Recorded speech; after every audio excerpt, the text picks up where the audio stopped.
Good evening, students. আমি ইতিমধ্যেই দশম শ্ৰেণীৰ বিজ্ঞানৰ পঞ্চম অধ্যায় মৌলৰ পৰ্যাবৃত্ত শ্ৰেণী বিভাজন এই পাঠটিৰ বিষয়ে আলোচনা কৰি আছোঁ আৰু ইয়াৰ আগৰ যি দুটা অনলাইন ক্লাছ ভিডিঅ'ৰ যোগেদি হৈছিল তাত আমি আলোচনা কৰিছিলোঁ ডবাৰেইনাৰৰ ট্ৰায়াৰ্ড আৰু নিউলেন্সৰ অষ্টসূত্ৰৰ বিষয়ে। আমি তেতিয়াই কৈছিলোঁ যে বিজ্ঞানীসকলে মৌলবিলাকৰ ওপৰত পৰীক্ষা নিৰীক্ষা কৰি আৱিষ্কাৰ হোৱা নতুনকৈ আৱিষ্কাৰ হোৱা মৌলবিলাকৰ ওপৰত পৰীক্ষা নিৰীক্ষা কৰি সেই মৌলবিলাকক এখন তালিকাত স্থান দিবলৈ চেষ্টা কৰি আহিছিল আৰু তাৰ সেই চেষ্টা কৰা বিজ্ঞানীসকলৰ ভিতৰত দুজন বিজ্ঞানী ডবাৰেইনাৰ আৰু নিউলেন্সৰ তেওঁলোকে আগবঢ়োৱা সূত্ৰৰ বিষয়ে আমি ইতিমধ্যেই অৱগত হৈছোঁ। ইয়াৰ পাছত আমি এইখিনিতে আকৌ কৈ থৈছোঁ যে যিটো সময়ত ডবাৰেইনাৰে তেওঁৰ সূত্ৰটো আগবঢ়াইছিল, ডবাৰেইনাৰৰ ট্ৰায়াৰ্ড সূত্ৰ আগবঢ়াইছিল, সেইটো সময়ত 30টাতকৈ কিছু অধিক মৌলৰ আৱিষ্কাৰ হৈছিল আৰু নিউলেন্সে যেতিয়া তেখেতৰ অষ্টসূত্ৰটো আগবঢ়াইছিল তেতিয়া পৃথিৱীত 56টা মৌল আৱিষ্কাৰ হৈছিল। আৰু তাৰ পাছতো বিজ্ঞানীসকলে নতুনকৈ আৱিষ্কাৰ হোৱা মৌলৰ ওপৰত পৰীক্ষা নিৰীক্ষা কৰিছিল, ধৰ্মবিলাক পৰীক্ষা কৰিছিল আৰু তেওঁলোকে পৰীক্ষা কৰি পেলাই নতুনকৈ আৱিষ্কাৰ হোৱা মৌলৰ ক্ষেত্ৰত কিন্তু এই দুটা সূত্ৰ, তাৰমানে ডবাৰেইনাৰৰ ট্ৰায়াৰ্ডটো আৰু নিউলেন্সৰ অষ্টসূত্ৰটো সম্পূৰ্ণৰূপে ফলপ্ৰসূ হোৱা নাছিল। তাৰমানে দুইটা সূত্ৰই সাৰ্বজনীন নাছিল, বাতিল হৈছিল। সকলো মৌলৰ ক্ষেত্ৰত তেওঁলোকে আগবঢ়োৱা সূত্ৰসমূহ মৌলবোৰে মানি লোৱা নাছিল। তাৰ পাছত তাৰ পৰৱৰ্তী সময়ত 1870 খ্ৰীষ্টাব্দমানত আটাইতকৈ সফল বিজ্ঞানী এই মৌলবিলাকৰ ওপৰত পৰীক্ষা নিৰীক্ষা কৰি সূত্ৰ আগবঢ়োৱা আটাইতকৈ সফল বিজ্ঞানীজন আছিল ডিমিট্ৰি আইভানোভিচ মেণ্ডেলিভ। তেওঁ এজন ৰুছ বিজ্ঞানী আছিল। তেওঁ তেতিয়ালৈকে সেই সময়লৈকে 1870 চনৰ আশে পাশে সেই সময়লৈকে পৃথিৱীত 63টা মৌল আৱিষ্কাৰ হৈছিল। সেই 63টা মৌলৰ ওপৰত তেওঁ পৰীক্ষা নিৰীক্ষা কৰি তেওঁ ভিত্তিটো বাছি লৈছিল মৌলবিলাকৰ পাৰমাণৱিক ভৰৰ বৰ্ধিত ক্ৰমত তেওঁ সজাইছিল, যিটোৱে তেওঁক সহায় কৰিছিল। নিউলেন্সেও মৌলবিলাকৰ পাৰমাণৱিক ভৰৰ বৰ্ধিত ক্ৰমত সজাই পেলাই তেওঁ সূত্ৰটো আগবঢ়াইছিল আৰু মেণ্ডেলিভেও মৌলবিলাকৰ পাৰমাণৱিক ভৰৰ বৰ্ধিত ক্ৰমত সজাই তেওঁ এখন পৰ্যাবৃত্ত তালিকা প্ৰস্তুত কৰিছিল। লগতে তেওঁ সেই মৌলবিলাকৰ ৰাসায়নিক ধৰ্ম প্ৰত্যেকটো মৌলৰে 63টা মৌলৰ প্ৰত্যেকটো মৌলৰে ৰাসায়নিক ধৰ্মসমূহ পৰীক্ষা কৰিছিল আৰু পৰীক্ষা কৰি তেওঁ যেতিয়া তালিকাত স্থান দিছিল তেতিয়া তেওঁ এটা কথা লক্ষ্য কৰিছিল যে এটা নিৰ্দিষ্ট ব্যৱধানৰ মূৰে মূৰে একেই ধৰণৰ ধৰ্ম প্ৰদৰ্শন কৰা মৌলবিলাকৰ পুনৰাবৃত্তি ঘটে। তেওঁ ৰাসায়নিক ধৰ্ম পৰীক্ষা কৰোঁতে তেওঁ এটা বিশেষ কথাৰ ওপৰত তেওঁ গুৰুত্ব দিছিল। সেই কথাটো আছিল মৌলবিলাকে গঠন কৰা হাইড্ৰাইড আৰু অক্সাইডৰ তেওঁ ধৰ্মসমূহ পৰীক্ষা কৰিছিল। এতিয়া হাইড্ৰাইড আৰু অক্সাইড মানেনো কি? মৌলবিলাকে হাইড্ৰজেনৰ লগত যি যৌগ গঠন কৰে, বিক্ৰিয়া কৰি তাক কোৱা হয় হাইড্ৰাইড, আৰু অক্সিজেনৰ লগত বিক্ৰিয়া কৰি যি যৌগ গঠন কৰে তাক কোৱা হয় অক্সাইড। এতিয়া কথা হ'ল ইমানবোৰ মৌল থকাৰ পাছত হাইড্ৰজেন আৰু অক্সিজেন কিয় বাছি ল'লে? তাৰ উত্তৰটো হৈছে যে হাইড্ৰজেন আৰু অক্সিজেন অতি সক্ৰিয় মৌল আছিল আৰু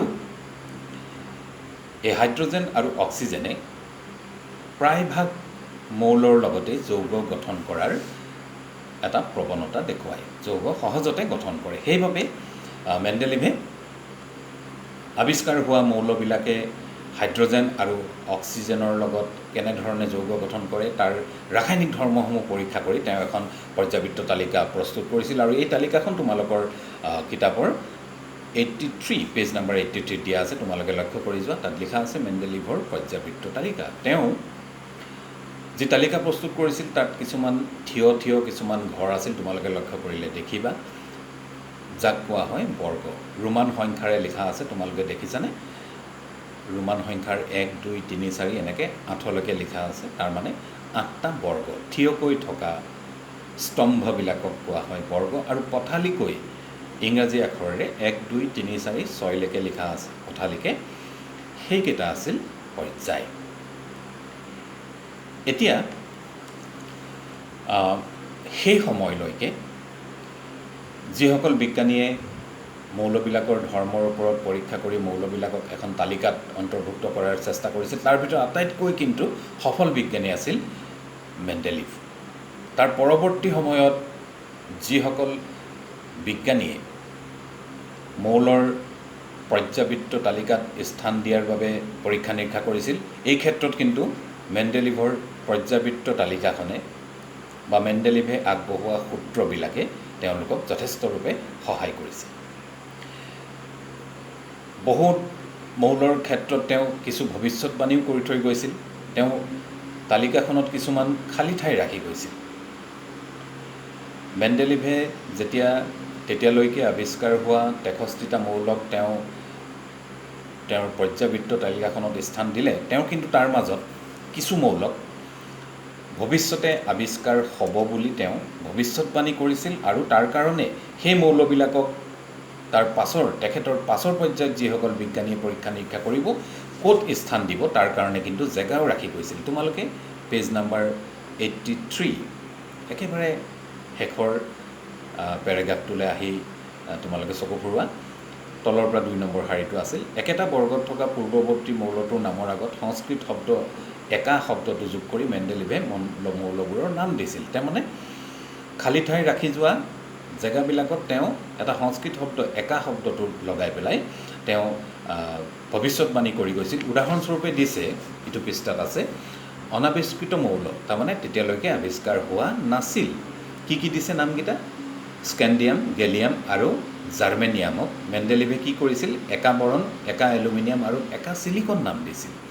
এই স্কেণ্ডিয়াম, গেলিয়াম আৰু জাৰ্মেনিয়ামৰ ধৰ্মবিলাক ক্ৰমে বৰণ, এলুমিনিয়াম আৰু চিলিকনৰ লগত মিলিছিল। তেওঁ কিন্তু এই যি ভৱিষ্যতবাণী কৰিছিল ই সম্পূৰ্ণৰূপে পিছৰ পৰ্যায়ত সম্পূৰ্ণৰূপে ফলিয়াইছিল অবিশ্বাস্যভাৱে। সেই ক্ষেত্ৰত মেণ্ডেলিভক সেইবাবেই কোৱা হয় যে সেই সময়ত মৌলৰ পৰ্যাবৃত্ত তালিকাত স্থান দিয়াৰ বাবে যিসকল বিজ্ঞানীয়ে পৰীক্ষা নিৰীক্ষা কৰিছিল তাৰ ভিতৰত আটাইতকৈ সফল বিজ্ঞানী আছিল। তাৰ উপৰিও তেখেতে যিটো সময়ত তেওঁ পৰীক্ষা কৰি পেলাই যিবিলাক ধৰ্ম অনুসৰি তেওঁ মৌলবোৰ সজাইছিল, তাৰ পাছৰ বিজ্ঞানীসকলে কিন্তু সেইবোৰ সম্পূৰ্ণ শুদ্ধ ৰূপতেই তেওঁলোকে পৰীক্ষা নিৰীক্ষা কৰিও সম্পূৰ্ণ শুদ্ধ বুলিয়ে তেওঁলোকে মানি লৈছিল, আৰু তেওঁলোকৰ পৰীক্ষায়ো সেই শুদ্ধতাটো বা সেই শুদ্ধতাটো তেওঁলোকে প্ৰমাণিত কৰিব পাৰিছিল। তাৰ উপৰিও এতিয়া যে বিজ্ঞানীসকলে আমি আগৰ পৰাই দেখিছোঁ যে ডবাৰেইনাৰৰ যি টায়াৰ সূত্ৰ আগবঢ়াইছিল ই সম্পূৰ্ণ সফল হোৱা নাছিল, নিউলেন্সৰ অষ্টসূত্ৰ সম্পূৰ্ণ সফল হোৱা নাছিল। ঠিক তেনেকৈ মেণ্ডেলিভৰ যি সূত্ৰ পৰ্যাবৃত্ত তালিকাত তেওঁ যি মৌলবিলাকক স্থান দিয়াৰ যি তেওঁ সূত্ৰ, তেওঁ যি নিজাৰ সূত্ৰ মতে তেওঁ তালিকাখন প্ৰস্তুত কৰিছিল, তাতো কিছু আহুৱা পিছৰ পৰৱৰ্তী সময়ত বিজ্ঞানীসকলে আৱিষ্কাৰ কৰিছিল। তাৰ ভিতৰত প্ৰধান বিফলতা বুলি যদি আমি কওঁ যে মেণ্ডেলিভৰ পৰ্যাবৃত্ত তালিকাৰ বিফলতা কি আছিল বুলি ক'লে, আটাইতকৈ ডাঙৰ বিফলতাটো আছিল যে মেণ্ডেলিভে কিন্তু হাইড্ৰজেনক কোনো এটা নিৰ্দিষ্ট স্থান দিব পৰা নাছিল। এইটোৱে আছিল মেণ্ডেলিভৰ পৰ্যাবৃত্ত তালিকাৰ আটাইতকৈ ডাঙৰ আহ্বান। তেওঁ হাইড্ৰজেনক নিৰ্দিষ্টকৈ কোনো স্থান ঘোষণা কৰা নাছিল। তাৰোপৰি আমি যদি পুনৰ আগৰ তালিকাখনলৈ ঘূৰি যাওঁ, পেজ নম্বৰ 83 থকা তোমালোকে চাবা 4 নম্বৰ পৰ্যায়ত ভেণ্ডিয়াম ভি দেখিছেনে তোমালোকে? ভি বুলি লিখা আছে, তাৰ তলত আছে 50.94 আৰু তাৰপিছতে আছে CR মানে ক্ৰমিয়াম 50.20। মেণ্ডেলিভে পৰ্যাবৃত্ত তালিকাখনত মৌলবিলাকক পাৰমাণৱিক ভৰৰ বৰ্ধিত ক্ৰমত সজাইছিল, তাৰমানে কমৰ পৰা বেছিলৈ। তাত যিটো সংখ্যা দিয়া আছে 50.94 বা 50.20, এয়া আছিল 50.94টো আছিল ভেণ্ডিয়ামৰ পাৰমাণৱিক ভৰ আৰু ক্ৰমিয়ামৰ পাৰমাণৱিক ভৰ আছিল 50.20। এতিয়া আমি ইয়াত এটা আহ্বান দেখিবলৈ পাইছোঁ যে 50.94 আৰু 50.20 সেই হিচাপত 50.20টো আগত হ'ব লাগিছিলে, 50.94টো পাছত হ'ব লাগিছিলে। কিন্তু তেখেতে ধৰ্মৰ পৰীক্ষা কৰাৰ পাছত ধৰ্মবিলাকৰ সাদৃশ্য দেখাৰ বাবে তেওঁ ক্ৰমিয়ামক কিন্তু ভেণ্ডিয়ামতকৈ পাছতহে স্থান দিছিল। এইটো আছিল এটা আহ্বান বুলি আমি ধৰিব পাৰোঁ। তেখেতে যি পাৰমাণৱিক ভৰৰ বৰ্ধিত ক্ৰমত সজালে, মৌলবিলাকৰ একেই ধৰ্ম দেখুওৱা মৌলবিলাকৰ পুনৰাবৃত্তি ঘটে বুলি কৈছিল, এই ক্ষেত্ৰত কথাটো তাৰমানে পতিয়ন যাব নোৱাৰি। লগতে তাৰ শেষৰ ফাললৈ 8 নম্বৰ বৰ্গত যদি আমি লক্ষ্য কৰোঁ, কোবাল্ট CO দেখিছেনে তোমালোকে 58.93, তাৰপিছত আছে 58.71। সেই হিচাপত 58 নিকেল Ni নিকেল এইটো 58.71টো আগত হ'ব লাগে, 58.93টো পাছত হ'ব লাগে। গতিকে এনেকুৱা ধৰণৰ আহ্বান আছিল। তাৰ উপৰিও তেতিয়ালৈকে সমস্থানিকৰ কথাটো আমি নৱম শ্ৰেণীতো আমি আলোচনা কৰি আহিছোঁ। সমস্থানিকৰ কথা আমি জানো যে যিবিলাক একেই পাৰমাণৱিক ক্ৰমাংক বিশিষ্ট কিন্তু পাৰমাণৱিক ভৰবোৰ বেলেগ বেলেগ, এনেকুৱা মৌলৰ পৰমাণুবোৰক সমস্থানিক বুলি কোৱা হয়। মেণ্ডেলিভে পৰ্যাবৃত্ত তালিকা প্ৰস্তুত কৰালৈকে সমস্থানিকবোৰ আৱিষ্কাৰ হোৱাই নাছিল। গতিকে তেওঁ সমস্থানিকৰ বাবে তেওঁ পৰ্যাবৃত্ত তালিকাখনত কোনো স্থান নাছিল। এইটো তেওঁৰ আহ্বানৰ ভিতৰতেই পঢ়ে।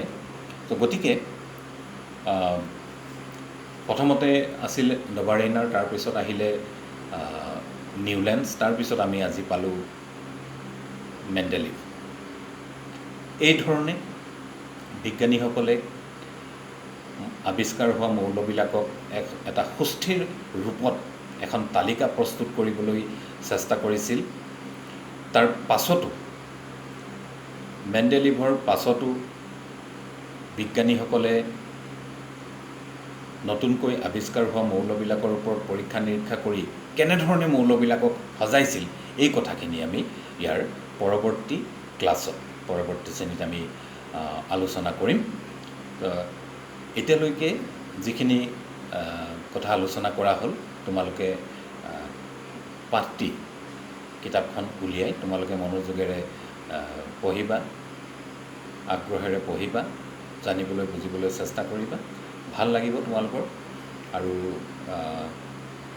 ইয়াৰ পাছত যিখিনি আমি পাম সেইখিনি আমি পৰৱৰ্তী ক্লাছত আমি আলোচনা কৰিম। গতিকে আজিলৈ মই ইমানতে সামৰণি মাৰিছোঁ।